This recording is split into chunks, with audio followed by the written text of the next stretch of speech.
Hello, everyone. It's wonderful to be here today. I have a very special guest that I wanted to introduce to all of you. His name is Tom Ross, and he's a wonderful musician and composer. A very important reason also for having him here today is that he has learned from Ustad Amir Khan Sahib, the legendary musician of Indore Gharana, my grand guru. So I would love to welcome. There'll be a lot of nice conversations about his musical journey and his learning from Ustad Amir Khan Sahib. And there's a lot more to talk about him as a composer and a jazz musician and whatnot. So let me welcome Tom Ross. So nice to have you here today. Hello, Tom. How are you doing? क्या हाल नमस्कार चाल जी। है? नमस्कार. सब ठीक ठीक चलता है। ठीक चलता है. Very nice. Thank you so much for being here. I'm so excited to talk to you about so many different things. You have so much knowledge and experience of music of various fields. So we will definitely get to that. But my first and foremost question is going to be, let's just start from the very beginning. And tell me something about your childhood, where you grew up, and let's talk a little bit about that first. Happy to. I am a Colorado native, and my parents are also from Colorado Springs. My dad was an English professor and jazz musician, and my mom was a singer and piano player. So there's lots of music in the family. I also had the luck in my teens to have a great jazz guitarist named Johnny Smith move to our hometown of Colorado Springs from New York City. And since my early teens, I learned from him, and that was a great a piece of luck. He's in those circles a very famous player, and I am very grateful for his lessons, both in aesthetics and the actual playing of the guitar. My first professional work was with my father, going on gigs when I was 13 or 14. And I joined the Musicians Union and worked as a professional since that time. So that's the one I would still profess to this day. If there was something I would say I should be paid for, it's guitar, but not Khayal or singing. That is something I regard myself as an advanced student at best, and someone who will always pursue it, but never really profess it. So wonderful. So you had music in your family, right? Your mom was a musician, your father was a musician. So did they Yeah. really push you into it, or is it something that naturally happened for you and you just No, felt no, as that if, was they were very easygoing about that, and sort of let me gave me free reign. Although my father, when he learned that I was actually serious about playing, was very sorry for me because we don't ever make any money. No, no, no. It's next to poets, the world's poorest profession, except maybe ethnomusicologists, which uh, I also am.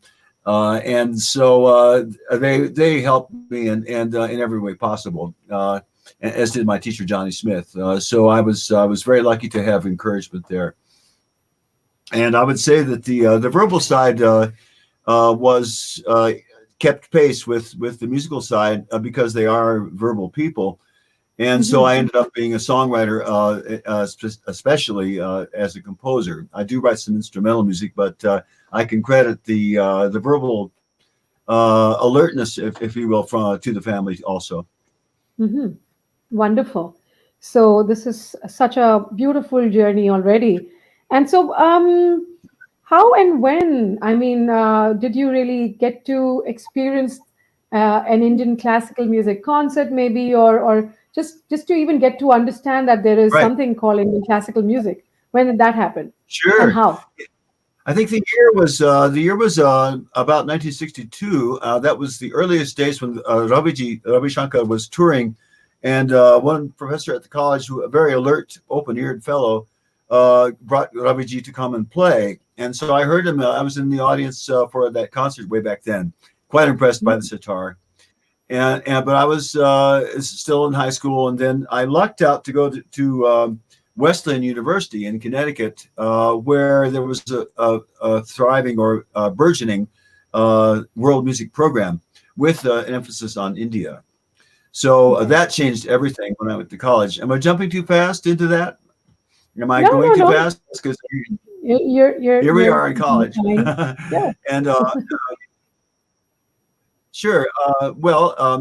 Uh, when I arrived there as a freshman, Professor Bob Brown had already hired two musicians, T. Ranganathan of the Bala Saraswati family, great Marangam player, Mhm. and S. Uh-huh. Ramanathan, who was a scholar and a Veena player. So my Okay. first exposure, as you can tell, was to the South, to Carnatic music. And Bob Okay. Brown organized a study group which learned pieces from the South Indian repertoire, both raga and tala, which we Mhm. performed publicly, and it was a great learning experience. And I can remember Wonderful. freshman year at spring break, there was a tape of Ranga's brother T. Vishwanathan teaching Mm. a very difficult kriti called Amba Para Devate in the Mhm. raga Rudra Priya in Tala 5 beats Kanda Chapu. Not easy, beautiful, but not Yep. easy. Yep. And I spent all spring with the tape and the chart, the notation, learning that. And I had it together by the end of the spring break, and it was such a delight to have that under my belt. I thought, really, Wow. you can learn this. And further, I realized that in India, there are composers who don't use the piano. They write from the singing point of view, from because Sangeet itself means the well sung. It's really a Mhm. sung art with instruments on the side trying to be like the voice, right? Yep. Yep. Yeah, gayaki as much as possible, a song like approach.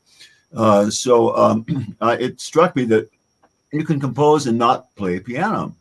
I did play Mhm. guitar, so I did have all the harmony going on for jazz and things like that. And in fact, I was able to persuade the very open-minded professors at Wesleyan that I could waive. They could waive the piano requirement because they realized I could play a lot of the harmony on guitar, and they wanted to see how I'd turn out. So, to this day, I don't profess the piano as a composer. I'm a guitar-based and voice-based composer. That is And let me interesting. say one thing. Uh-huh. Ah, one thing about the word composer, it's a little difficult. The word in the South is Vegayakar, and that assumes that you are both a writer of songs and equally good at the verbal side, such as Mhm. Sanskrit or Telugu. Vegayakar means these two things, and the composer doesn't, of course. So I'm more like a Vegayakar than a composer because I'm equally, the words are equally important to me. Wow. That's So here we wonderful. are in college, I guess, right? And so junior year, if I may continue in this little history, Yes. Yes. I Sure. junior year abroad in India, and the luck was to go to Banaras. And by this Wow. time, I had heard of Amir Khan Saab, and Vishwanath and the family were just crazy about him, and he about them. There was a mutual respect going on. He always stayed with Bala Saraswati when he was in Madras to Mhm. concertize. Mhm. And of Yes. course, you can imagine these sessions. Khan comes to town. He's still going to practice. He's in Madras, but he's still going to practice a couple times a day. So you'll hear him in Bala's living room. And Wow. meanwhile, Bala and Vishwa are perhaps in the kitchen cutting onions or something and singing that Mhm. great family style. Vina Dhanam, the Dhanam Bani, as they call it, Bani being like Gharana. Right. So they're seeing some of the best music happen in the kitchen, back and forth between Vishnu and Bala. Kansab hears this. They hear Mhm. him. Can you say there's no influence? Of course, there's influence and mutual admiration. So Wow. I was party to some of this. Not ever when Kansab was in Madras, but I was in Bala's house many times, and I can attest to the great level of music there. So That's I went down wonderful. to Madras too because that was my first experience with India. So in the break during Christmas when they have a lot of music, I went down from So, Banaras to so right Madras now, to. I mean, just sort of to kind of understand your journey into going into India. I mean, to start with, was it a little scary in terms of getting into an trying to get into a new culture, new language, new peoples? I mean, sort of a thing. What was your what was going on in your mind as a youngster that you're going into a new country and that to Right. learn I had some. traditional music? Yeah. uh Sure. I So. had some preparation about that because my father got a job in Salzburg, Austria when I was 11. And so the Mm, whole family went there and for 2 years. And so I was plunked into an Austrian school and had to learn German right away. In For a few weeks, I had probation, and they let me in. And kids pick up fast. And so that was my introduction to another culture, quite different from America, of course. mhm. Furthermore, the nature of the seminar was to have participants from 15 different European countries come and attend lectures by American professors on various topics, one per month. So it was very Wow. cosmopolitan, not just Austrian. And so that experience prepared me, I should say, for any kind of exotica that I might experience throughout the world. Wonderful. Hmm. So did you learn Sanskrit or Hindi or any other Indian language Yeah, just to sort of prepare? when they Mm. sent, sure, Bob Brown got me going on Sanskrit. I only had 2 years of Sanskrit, so it's pretty bad. Vasam Sijirnan Yatha Vihaya Sambhavani Yuge Yuge. I can say things like You that. probably know more than me. I wish. Well, I sing many songs in Sanskrit, and I appreciate the prasa, the poesy that's going on. You can tell that Uh-huh. he's Dikshita, for instance, is running down 5 different Sanskrit cases, rhyming as he goes down, and he's equally good at Sanskrit. In fact, his family are whole generations of Sanskrit scholars as well as musicians. Wow. Hmm. Yeah. So Sanskrit before that, and then just before going to Banaras, they gave us a quickie Hindi summer session at the University of Wisconsin, which is the program that did this junior year abroad.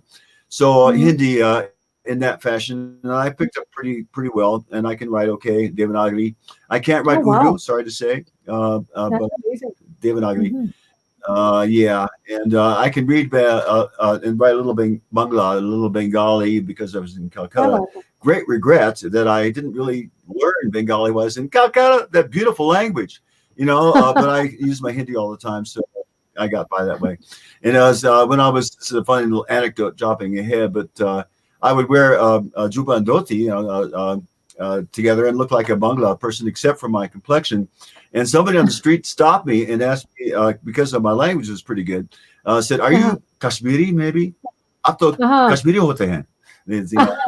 Yeah, because I was blue eyes, right? So Yeah, yeah, yeah. anyway, this was a great experience. So that is a very musical and dance town. Oh, Yeah, and yeah, of Thumri, course. my God, It's a very fantastic. cultural. Yeah, yeah. So, Oh yes, how and long did you stay in Calcutta? And you did, do talk about when you were in Calcutta and Khan Sahib used to would come to stay in that sure, house and teach you and all that. yeah. So Well, how was that? I Well, returned. Go ahead. going back to actually, I think I jumped a question. I would have Uh, actually want to know how you really how did he accept you as a student to start with? That's something oh, that would sure, be interesting to sure. know. Yeah. Sure. Well, Vishwa wrote a letter of introduction, and I had the response from Kansab, and he says, "I'm interested to hear him sing. Have him come to Calcutta and sing. I'll decide what to do." So that was, and then he came to Calcutta, and he ended up staying with me and with his wife Raisa Begum and little boy, who is now, of course, a famous movie star. But Shabazz he was, Khansa. Yeah. yes, Yeah. Shabads. Mm. But he was a little kid then. And so Kansa stayed with me during the music seasons for 2 years running. I had gotten a Mhm. grant just after college, Fulbright grant, which was unusually extended for a second year because they persuaded them to do that. So Kansab Mhm. was with me for those 2 music seasons. And Okay. the way I learned, as all the Shadkids did, and they were all senior to me, they had learned from other people before him. They all came twice a day to hear his riyaz. And that's basically the way I learned also, just like them, Mhm. as best I could. When I wasn't But practicing, I was did you listening to have him. a base? Did you have a base of North Indian music at all before you actually, You mean started before learning? that? Yeah. Yes, yes. Okay. In Banaras, Emma Gautam from BHU, Oh, Banaras Hindu University, laid okay. all the basic stuff on me of all idioms, including Drupad and a little bit of Tumri, but basically Khayal. And he's Yeah. interesting because he's a South Indian, who is a good North Indian singer. So yes, Right. that was in my preparation because before that it has been all South. Mhm. Yep. So yeah, Right. yeah, that So is Kasab interesting. would Mm. sing twice a day. Huh? Yep. Yeah, yeah, Say yeah. that No, one. no, go on, go on, go on. Oh, Kasab would sing twice a day. That was the great adventure. Maybe an hour and a half each. Oh wow. And in the morning, very often Bhairav or Wow. Lalit. What a treat. Mm. And then in the afternoon, it could be Multani or Marwa around that time, maybe up to Yemen, something like that. And Mm-hmm. besides that, there were the kacheris, I mean, the karykrams. Uh, Mm. and I went with him always to those, which are usually late because he was the last performer usually. Our viewers may not know that the senior most Yeah. performer will come on last in one of those evenings. So it might be 3 or 4 in the morning when he finally was called, and I would go with him in the taxi and play tampura while he performed. Mm-hmm. And that was a great adventure too, and a very learning experience also. Yeah. Yeah. Uh, he only What allowed me to tape I've heard a record one lot. of those. Yeah, yeah. I've heard like even a lot of times I've heard people say that him being the last performer in so many different festivals, there were times when there were fewer people sitting to listen.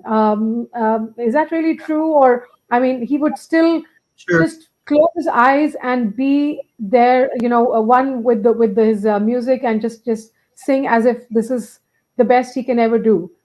I mean, of Oh, course, he he always always did. was, Yeah, but yeah. his dhyan was incredible. Mm. One little instance of that is once when he was practicing in my flat in Calcutta. The shaggers were sitting around listening, and beautiful in the afternoon, and all of a sudden, from outside comes this um, what do you call those mortar digging a hole in the street. Oh, Uh, okay. What are they called? Yes, I got the idea. Yeah, yeah. really loud, and I know they're loud. Huh. oh no, because it ruined the mood. But Concept didn't even bat an eye. He just kept singing, and he was singing low Wow. also. So he just let it Ah, go. He didn't know, it didn't change a thing. And here's a so contrasting connected he story. was with his music. So connected he was with his music. Very, very controlled. Yeah, yeah. Here's a contrasting story, Hmm. equally instructive. This is Ustad Amir Khan on an Uh-huh. occasion where he was giving a concert in Calcutta, and he was tuning and getting ready and getting ready and getting in tuning and then stopping and starting, and people were wondering when's the concert going to start. And somebody realized that way down the street, way down the street, you heard this little tap, tap, tap, tap. Somebody was working on some little rock or something, and Vilay didn't want to have that. So somebody sent him down the street and shut him up. Then he started. So that's an opposite sensitivity, you might say, to concept. Also Mm. neat, and they're very delicate. Yeah, yeah. So that's wonderful. So So when you yeah, started your training with Khan Sahib, did you at all feel, of course, the sessions that you're talking about, that the practice sessions that he would sit for, I feel the same. I mean, when I was learning music from my teacher, I feel mhm, that there is something when you are sitting down and doing your own lesson in comparison to actually listening to your guru singing when she's yeah, or he's practicing.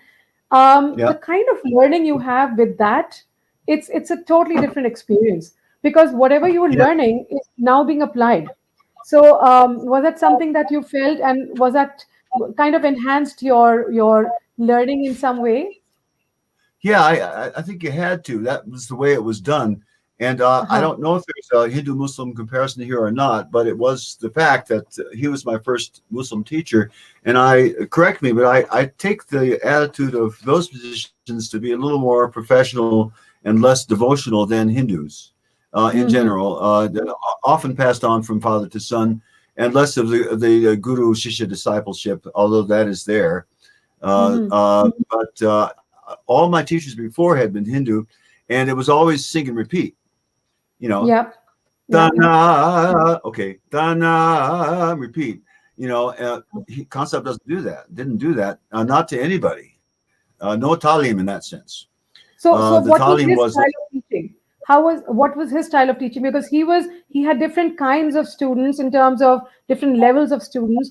How would he approach teaching a particular student? Was it the same for everyone? This, I mean, what was the I sort never of the saw teaching? him do I never saw him do sing repeat style teaching at all. Uh-huh. Um, no, everybody was picking up as best they could from hearing him practice. Uh, Okay. Yeah. Maybe once in a while, a rich man might pay him a lot of money to teach his daughter or something. Okay. But that was a special case, and it was not the norm.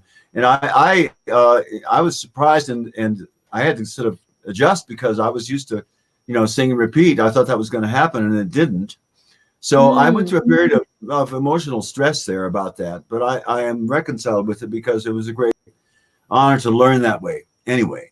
And Mhm. there were a few occasions when I got a little bit arrogant, and I'd been practicing Lalit away off in the flat somewhere, and Constable was getting up in the morning, and I said, "How about this?" And I sang a phrase, and he sang a Mhm. phrase back, a better phrase, a beautiful, beautiful Mhm. phrase. And so there was a little response like that, but those were rare. Yeah. Yeah. Beautiful. So why don't you kind of sing something for us that you learned from Ustad Amir Khan Sahib, something that is like that makes you go back to those days of learning. Just give us a little glimpse of that. Well, like many of us, I'll bet one of the first things that people heard of his music was a recording of Marwa that Yep. just totally floored me and knocked me out when I heard it. And I thought, what is this? It was Mhm. not like nothing else I'd ever heard. And Yep. anecdote here is that I loved it. I loved the raga so much that I worked on it and worked it up for practice. And I did tour all over India with sarangi and tabla. And I had a gig in Calcutta. Sorry, in Bombay, in Mumbai. And it was 5 or 6 in the evening. And so we did have Marwa ready to go. So we get ready, we tune up. A curtain opens. Who's sitting in the front row? Amir Khan Saab. Kya baat. I'm supposed to sing his rag. Really, it's his rag almost in front of Yeah. him. No, but I did. Wow. I got through it. I got through it. But anyway, Wow. What a feeling. um,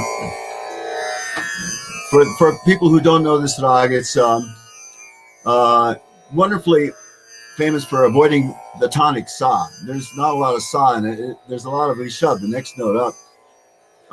And Kansab, once in the middle of a session recorded, is heard to say he's improvising. He's landing on the rishab again and again, never getting to sa. And he says, frustrated rishab hai. It's a frustrated reed. It's trying to get to sa, but it never does. So here's sa, but it's mostly here. Re, ni, da, and down there. Da, di, ni, ma, di, da. Na, mi, pia, amore, ani.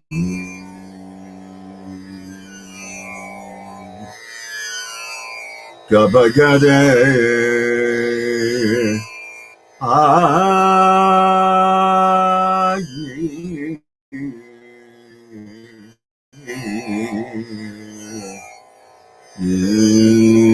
pia, amore, ai.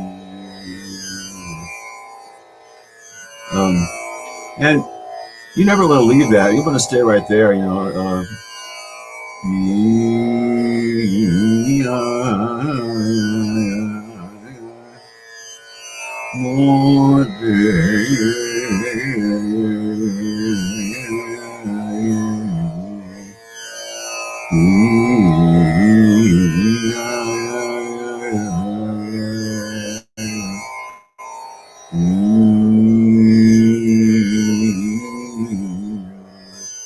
Beautiful, huh?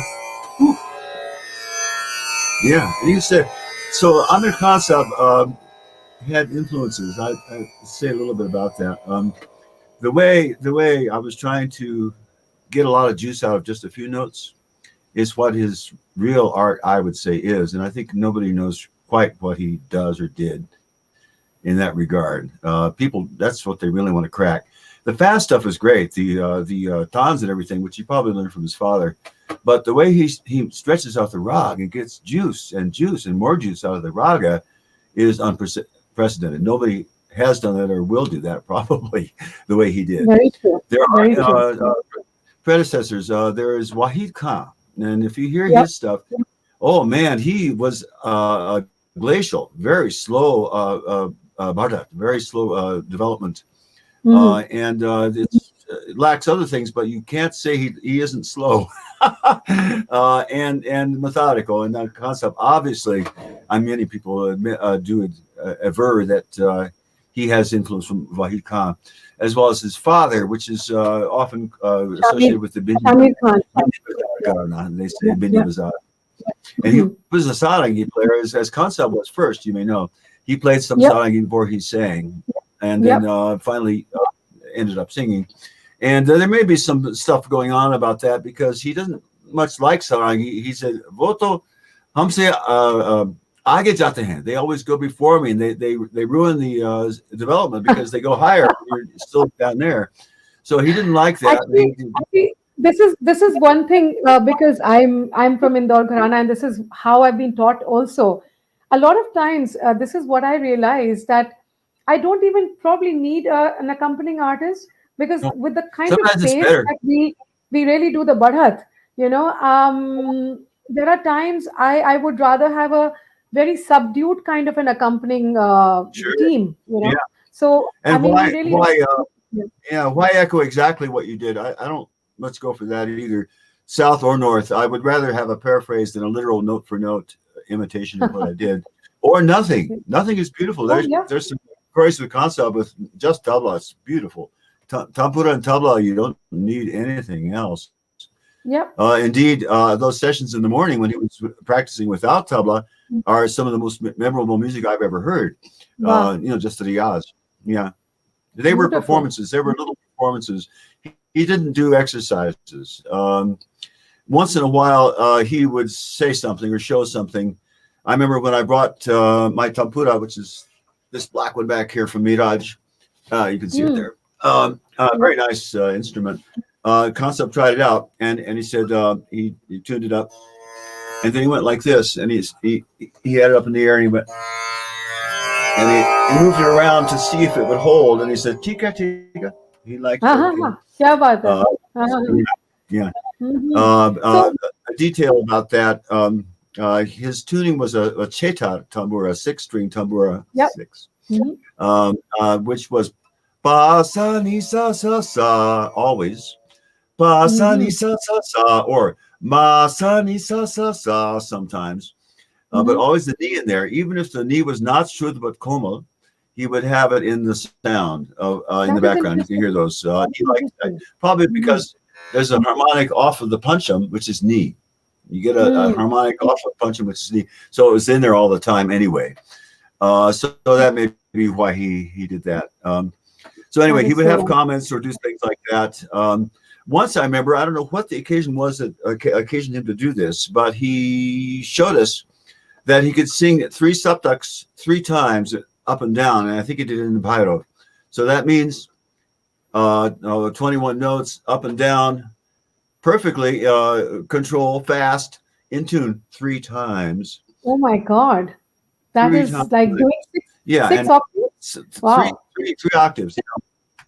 Wow. Wow. But he didn't show off like that much. Occasionally he showed something like that. And he'd say comments like, I want the top of the voice to sound just like the bottom, to be natural and have a nice, not a break, between Wow. the high and the low. क्या Yeah. बात है. And let me see. Mark of a genius. Yeah. Oh, Yes. um, Yeah. here's one interesting one. He said, these were rare comments, but he said in English, translated to English, Others sing stuff that's easy, but they make it sound hard. And I Hmm. sing stuff that's hard, but I make it sound easy. क्या बात है? So वाह, वाह. it's true too. It Yeah. is so true. It is Yeah. true. Absolutely. Sachibat. Sachibat. So let me sing a little more Madhava because we started it. Yes, I'm sure. gonna pick this up a little bit. And at least me. And then I'm going to show you a connection, something I do in practice if I'm singing this rag or other rags. If I don't have a composition ready, I'll show you something else that is very much like it and that works afterwards. Mhm. Da na no no no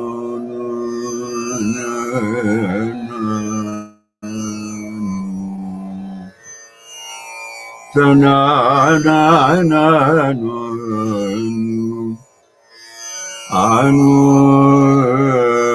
Okay, I'm thinking of something else about Amir Khan while I do this. It's spoken of, and I've written a little bit about it myself. This is the idea of Mir Khan, also called prastara, permutation. And that means taking a number of notes, 3, 4, maybe 5 notes, and permutating them in all possible ways in a regular fashion. If they were Yep. done baldly, not with art, but just on the face of it, you might go like this: Niri gama, ni gama, ni ga di ma, ga ni ma, ni ga ni ma, ga di ni ma, which is all the combinations that end on madhyam.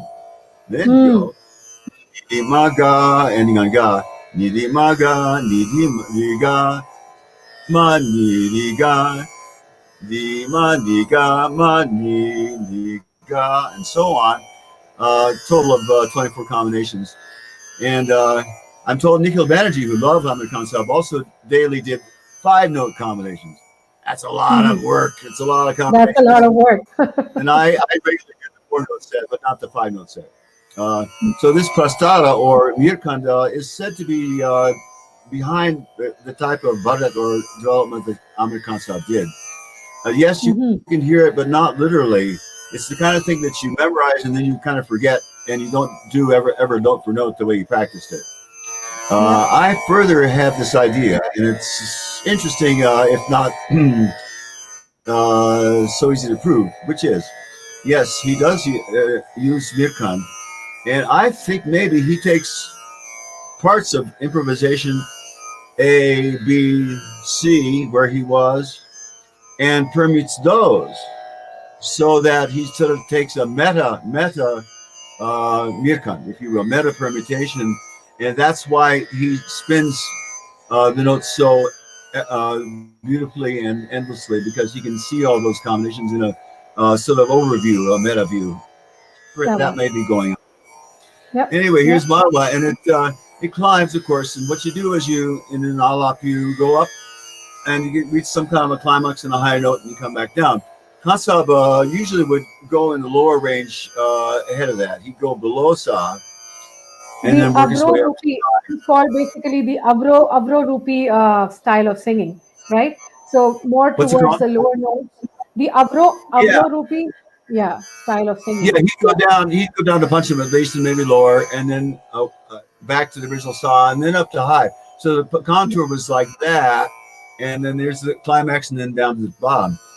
So Yep. Vishwanathan down in the south started doing that, and then he started expanding on the Karaj region, the low region, and this is very exceptional for a South Indian to do. Hmm. And I have also followed suit in my practice. I really take the Karaj very seriously because Amir Khan started it. I would say, and continue it. So if I were to continue having reached some kind of climax up there, I go down into the Karaj afterwards. So you might say the Hmm. show's not over. Yeah. No, Yep. no, na na na nu.